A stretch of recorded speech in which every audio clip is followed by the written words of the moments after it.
여러분 안녕하세요. 이번 시간에는 항공운송에 대해서 알아보도록 하겠습니다. 항공운송이다라면 뭐 아시는 대로 비행기를 운송하는 거죠. 그래서 항공운송하는 비행기는요, 일반 여객기가 대상이 될 수도 있고요. 그러니까 여객기에다가 수출용 화물을 싣는 경우도 있고요. 아니면 전용기가 뭐 DHL 같은 게 전용기들이 있고요. 그다음에 뭐 화물기도 있을 테고요. 어쨌든 비행기로 운송하는 그러한 방법을 얘기한다라는 거죠.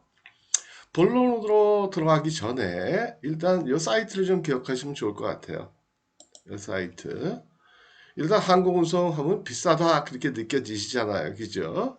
근데 여러 가지 이유로 우리가 이제 항공운송을 이용하기도 하잖아요. 그죠? 그랬을 때 이 사이트 첼러스퀘어닷컴이라는 사이트가 있거든요. 이거 사용하기가 굉장히 편해요. 그래서 운임 견적을 금방 알아낼 수가 있어요. 예를 들어 가지고 인천공항에서 싱가포르까지 10km 정도의 물건을 보낸다. 그러면 인천, 그다음에 싱가포르, 창의 공항 이렇게 딱 치게 되면 바로 금액이 탁 나와요. 좀 전에 제가 해보니까 대략 한 13만 7천 원 이렇게 나오더라고요. 그래서 그거 기준해서 뭐 말레이시아나 뭐 베트남이나 되게 다 비슷하겠죠. 동남아 그쪽은. 그래서 10몇만 원 정도다. 10kg 이렇게 보시면 될 것 같아요.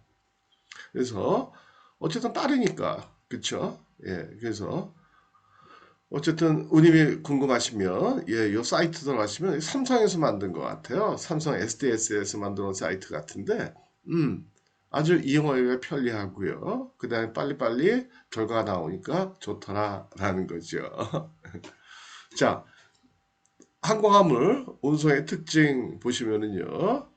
뭐 항공화물이라는 건 좀 전에 말씀드린 대로 항공기를 이용해서 비행기 화물을 출발지에서 도착지까지 운송하는 방법을 얘기하는 거고요. 물론 공항까지는 육로 운송을 해야 되겠죠. 그다음에 도착지 공항에서 또 수입자의 창고까지도 뭐 되게 육로로 운송을 하겠죠. 예.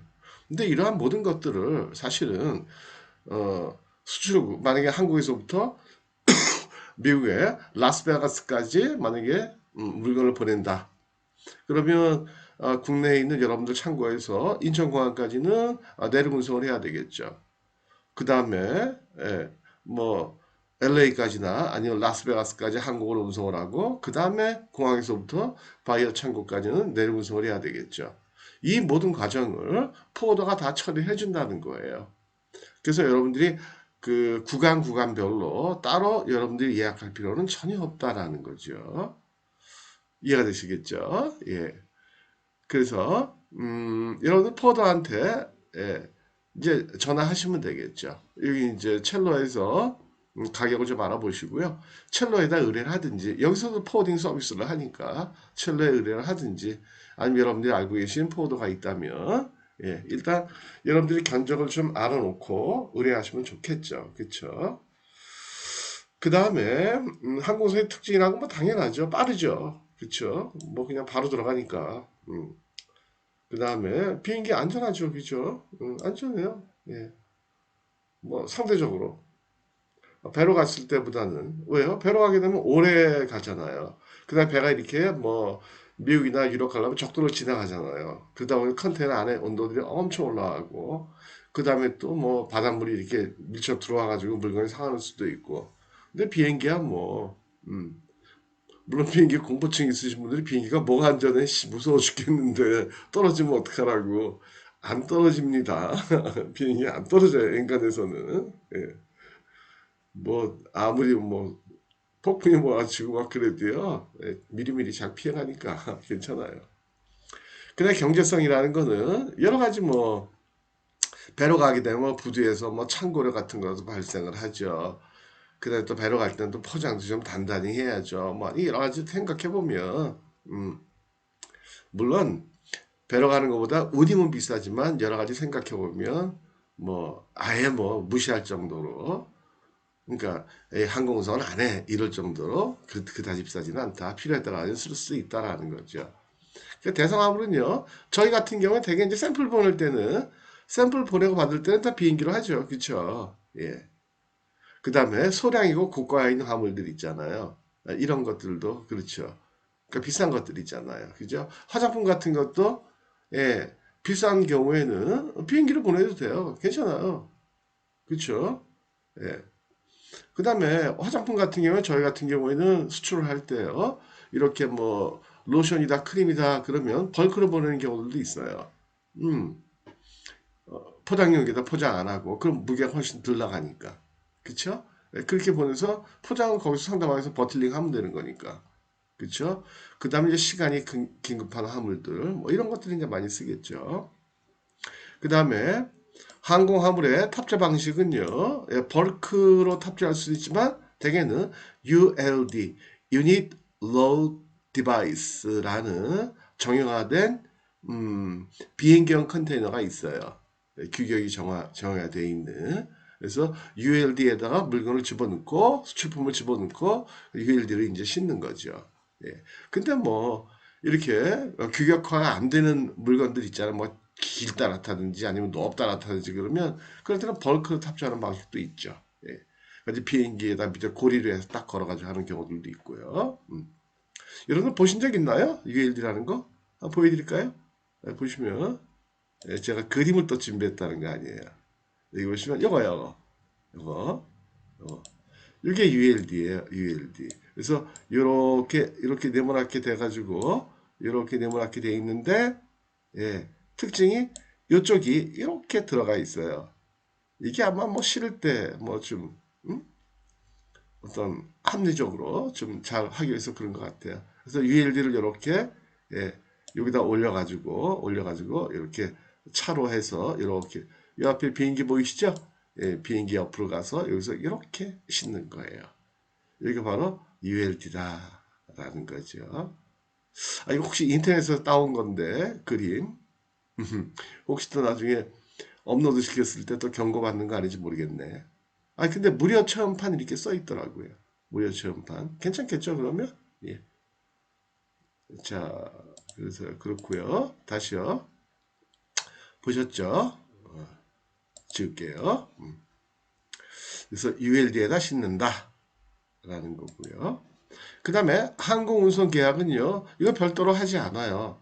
별도로 하지 않고 비행기에다가 물건을 선적한 다음에 포도가 AWB라는 항공화물 운송장을 갖다 줘요. 예, 그게 바로 뭐냐면 우리가 해상 운송한 다음에 배에다 물건을 싣게 되면 BL을 갖다 주잖아요. 운송장 똑같은 거예요. 항공화물 운송장이에요. 예. 근데 이름만 달라요. AWB라고 이름만 다르고 물론 BL하고 약간의 기능의 차이는 있어요.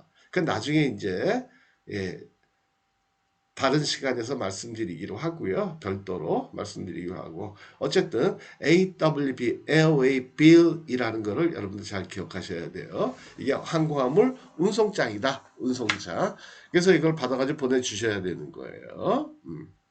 항공화물 운송장이에요. 그래서 이거는 근데 유가증권은 아니에요. 그래서 이거를 사고 팔고 할 수는 없어요. BL은 사고 팔 수 있거든요. 그건 유가증권이기 때문에 그런 큰 차이점은 있죠. 예. 그래서 우리가 이제 비행기를 예약하거나 아니면 운송을 부탁할 때는 항공 운송 주선업자 보통 이제 포워더를 통해서 운송 계약을 체결한다라는 거죠. 포워더를 통해서. 그 다음에 항공화물의 일반 절차는요 간단하죠. 뭐 예. 부킹을 하면 돼요. 부킹. 여기서 부킹은 뭐예요?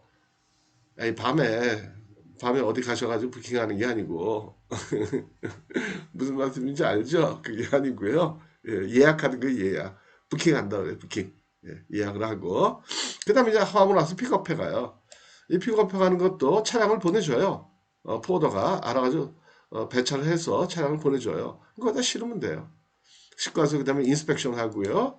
그 다음에 커스텀 클리어런스. 커스텀스 클리어런스 이게 뭐예요? 세관 통관. 예, 통관하고요. 그 다음에 선적한 다음에 예, 에어웨이 빌 요거를 예, 발급받고 그 다음에 요거를 이제 바이어한테 보내주는 거예요. 그럼 이제 카고를 릴리스 예, 바이어가 화물을 찾아갈 수 있다라는 거죠. 그 다음에 항공 운임은요. 운임은 중량과 용적에 의한 계산 방법이 있어요. 통상 어, 그 항공사나 포도 입장에서 중량으로 계산했을 때 요금이 더 나온다? 그럼 중량으로 계산해요. 용적으로 나스타한다? 용적으로 계산을 하게 돼요.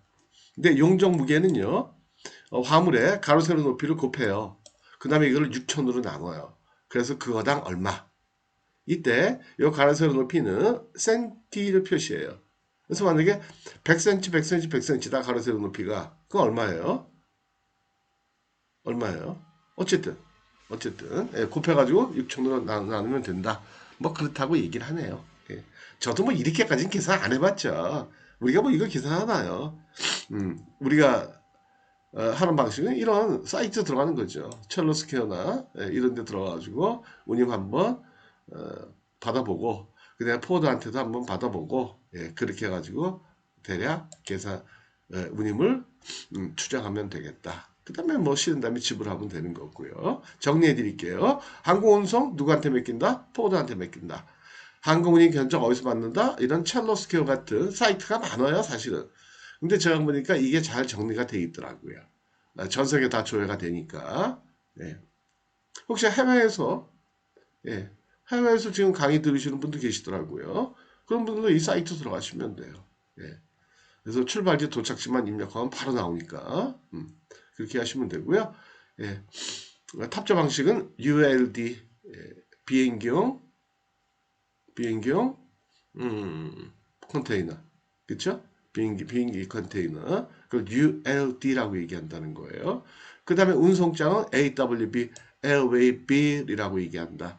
Airway Bill 보는 방법은요. 이건 제가 나중에 또 이제 무역 서식 대략 한 10대까지 정도 중요한 거 이걸 제가 하나하나 또 다 해설을 해드릴 거거든요. 그래서 인보이스 패킹스 비에 그 다음에 환어음 그 다음에 LC 예? 그 다음에 무역 영문 계약서 이런 것들 제가 하나하나 해설을 다 해드릴 거예요.